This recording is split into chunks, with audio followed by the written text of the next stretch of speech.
ఇన్ని తప్పుడు పనులు చేసుకుంటూ పచ్చిగా దొరికిపోయి పట్టుబడి ఇవాళ నువ్వు దత్తత తీసుకున్న గ్రామంలో నువ్వు ప్రజల్ని వంచి మోసం చేసి నీ ఫామ్ హౌస్కి వెళ్ళాల్సిన రోడ్డును విస్తరించుకోవడం కోసం దత్తత ముసుగులో ఆ ఊరిలో ఉన్న పేదోళ్ళని అందరినీ కొంపలు కూల్చి వాళ్ళ కొంపలలో మురికి నీళ్లు నిండుతుంటే పట్టించుకోకుండా గాలికి నువ్వు వదిలేస్తే 4 ఏళ్ళైనా మళ్ళీ చూడలేదు కాబట్టి మేము అక్కడికి వెళ్ళి ప్రజా కోర్టులో నిన్ను నిలదీసే ప్రయత్నం చేసినాం, నిరూపించే ప్రయత్నం చేసినాం. 2 రోజులు అక్కడ కూర్చున్నాం.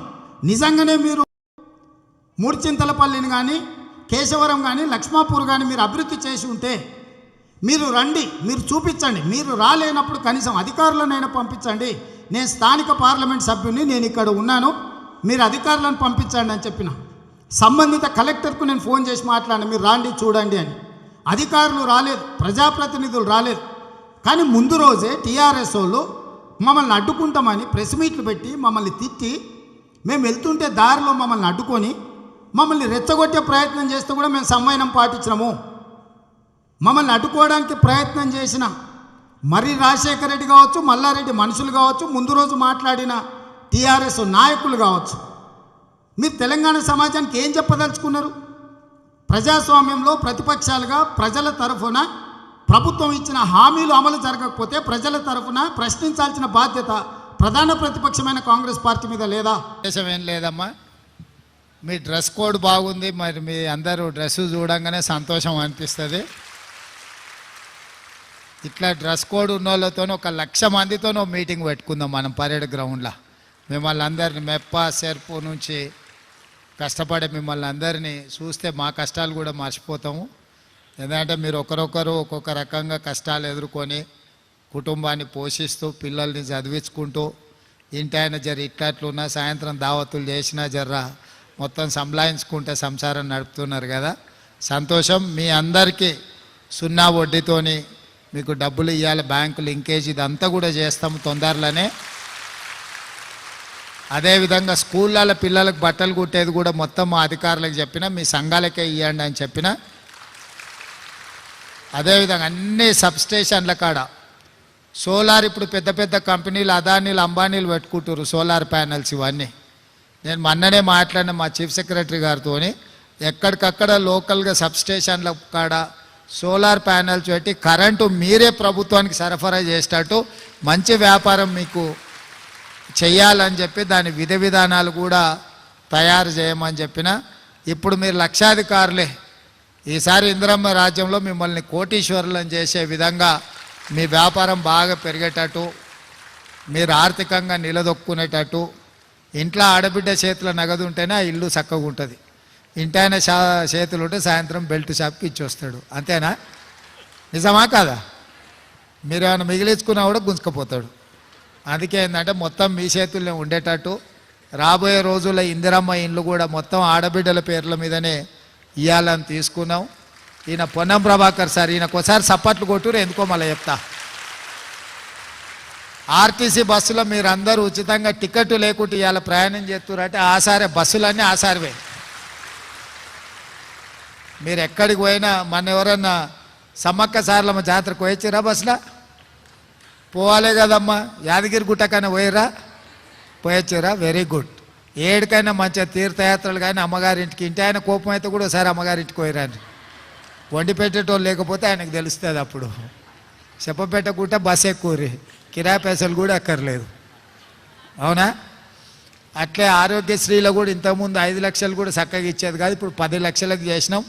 ఇంట్లో పెద్ద మనుషులకు ఎవరికైనా ఆరోగ్యం బాగాలేకపోయినా ఏదైనా కష్టం ఉన్నా 10 లక్షల రూపాయలకు రాజీవ్ ఆరోగ్యశ్రీ పెంచినాం.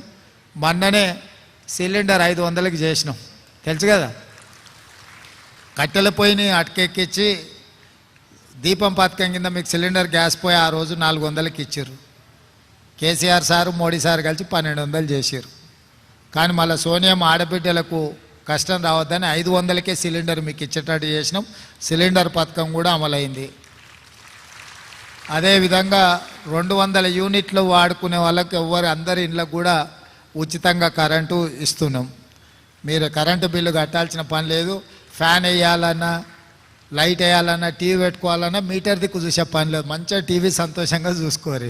కరెంటు బిల్లు పెరిగిందా తగ్గిందా ఏం చింత చేయాల్సిన పని లేదు. 11 తారీఖు నాడు ఇందిరమ్మ ఇండ్ల పథకం కూడా ప్రారంభిస్తున్నాం. ఈరోజు ఆర్టీసీ బస్సులో 24 కోట్ల మంది మహిళలు ఉచితంగా ప్రయాణం చేసిండ్రు ఇప్పటి వరకు 3 నెలల. 10 లక్షల ఆరోగ్యశ్రీ కానీ, సిలిండర్ 500లకు కానీ, అదేవిధంగా ఇప్పుడు మీ ఇంటికి కరెంటు కానీ ఇంట్లో వెలుగులు ఉండాలని, భూమి ఉన్న వాళ్ళకైతే వ్యవసాయానికి ఉచితం ఉంది, భూమి లేని పేదోళ్ళకి ఇల్లు ఉంటుంది, ఇంటి కరెంట్ బిల్లు ఎట్లా మరి, అందుకే అది కూడా ఉచితం చేసినాం. ఇండ్లు కూడా కట్టుకోనికే పైసలు ఇస్తున్నాం. ఇవన్నీ కూడా మా గొప్పతనం కాదు, మీరందరూ కలిసి ప్రభుత్వాన్ని తెచ్చిర్రు కాబట్టి ఇందిరమ్మ రాజ్యంలో పేదోళ్లకు మద్దతు ఇస్తున్నాము. మీ అందరు ఆడబిడ్డల ఆశీర్వాదం ఉండాలి, అండ ఉండాలి. ఇంకా మంచి మంచి పనులు చేసి భవిష్యత్తులో 10 ఏళ్ళ మధ్యలో మిమ్మల్ని అడిగిన వాళ్ళే లేరు, నిజమా అవునా కాదా? ఇప్పుడు మీ సంఘాలు మీ విలువ పెరిగింది కదా, మీ విలువనే కాదు మీ గౌరవం పెరిగి తొందరలోనే మా అధికారులకు చెప్పిన పరేడ్ గ్రౌండ్లో 1,00,000 మంది ఆడబిడ్డలతో పరేడ్ చేద్దాం. మనం అందరం ఒక దగ్గర కనిపిస్తే మహిళా శక్తి ఏందో అందరికి సమాజానికి తెలుస్తుంది. 12 తారీఖు నాడు మా మంత్రి గారు చెప్తున్నారు, తారీఖు కూడా చెప్పేసే 12 తారీఖు అని. 12 తారీఖు నాడు సాయంత్రం 5 గంటలకు పరేడ్ గ్రౌండ్లో 1,00,000 మంది ఆడబిడ్డల్ని కలుసుకుందాం మనం. అందరు వస్తారు కదా, అందరు మాట ఇస్తురా, మాట ఇచ్చిన వాళ్ళందరూ సపట్లు కొట్టూరి. నిన్న మహిళా దినోత్సవం జరిగింది, మీకు అందరు కూడా మహిళా దినోత్సవ శుభాకాంక్షలు తెలియజేస్తే ఆడ మీటింగ్ కాడ అందరూ పోతురట, దావత్ టైం అయింది కదా, నేను ఆ మీటింగ్ కాడికి పోతా. సరేనా? మంచిదమ్మా. 2 ఇయర్స్ తర్వాత సంఘంలో ఒక 5,000 వరకు అట్లా లోన్ తీసుకొని కుట్టు మిషన్ తెచ్చుకున్నాను సార్. తెచ్చుకొని నా చేతిలో ఖర్చు రావడం కోసమే నేను అట్లా చిన్న కుట్టు మిషన్ లాగా ఆలోచించిన. మా ఆయన స్టీల్ సిమెంట్ బిజినెస్ చాలా భారీ ఎత్తున చేసుకుండి బాగానే నడిపిస్తున్నాడు. దాంట్లో ఒక లాస్ వచ్చి బాగానే అప్పు అయిన తర్వాత 2-3 సంవత్సరాల తర్వాత నాకు తెలిసినప్పటికీ వడ్డీలు చక్రవడ్డీలతో 20 లక్షల వరకు వడ్డీలతో బాగా ఇబ్బంది పడి మా పరిస్థితి చాలా ఘోరమైన పరిస్థితిలో ఉన్నప్పుడు అప్పటికే నా హెల్త్ ఇష్యూస్ వచ్చి నేను కుట్టు మిషన్ కూడా కుట్టలేని పరిస్థితిలో మా సెర్ఫ్ మేడం వాళ్ళు నన్ను గుర్తించి నేను ఇంట్లో స్నాక్స్ చేసి ఇట్లా ఆర్డర్స్ పైన పంపించడం జరిగింది. మా మేడం వాళ్ళు నన్ను సెర్ఫ్ నుంచి బాగా. ఇప్పుడు నెలకు ఎంత సంపాదిస్తున్నావు అమ్మా? నెలకు 2,50,000 సంపాదిస్తా సార్. అమ్మో, వచ్చే ఎలక్షన్కు నేను అప్పు అడగాల్సిందే. సరస్ మేళాలో పిల్లలు ఎంతమంది అమ్మా? 3 సార్. చదివిస్తున్నావా? చదివిస్తున్నా సార్. పెద్ద బాబు degree first year Uppal little flower కాలేజీలో జాయిన్ చేసిన. 2 పిల్లలు, చిన్న బాబు కూడా డిగ్రీ ఫస్ట్ ఇయర్, ఇప్పుడు పాప బీటెక్ ఫస్ట్ ఇయర్. ఓ, మంచిగా చదివించుకుంటున్నావమ్మా. పిల్లల్ని బాగా చదివించుకో, పైసలు ఎంత మిగిలిచ్చినా పిల్లలు బాగా చదివించుకొని హ్యాపీగానే ఉన్నాం సార్. నేను థ్యాంక్స్ అమ్మా. ఇప్పుడు సరస్ మేళాలోకి వెళ్ళి నేను ఎప్పుడు వెళ్ళిన 12 రోజులలో నేను 5 లక్షల 6 లక్షల వరకు టార్గెట్ చేసుకొని ఖర్చులన్నీ బోను 2,50,000 నుంచి 3 లక్షల వరకు నేను 12 రోజులలో సంపాదించుకొని వస్తున్నా సార్. చాలా హ్యాపీగా ఉన్నా. ఇప్పటికి 11 సరస్ మేళాలలో నేను పార్టిసిపేట్ చేసుకున్నా. థ్యాంక్స్ అమ్మా. ఢిల్లీ ప్రగతి మైదానం వెళ్ళింది, ఢిల్లీ నుంచి కేరళ అన్నింటిలో పాల్గొన్నది. థ్యాంక్స్ అమ్మా, ఇంకా చాలా పెద్ద విజయగాథ.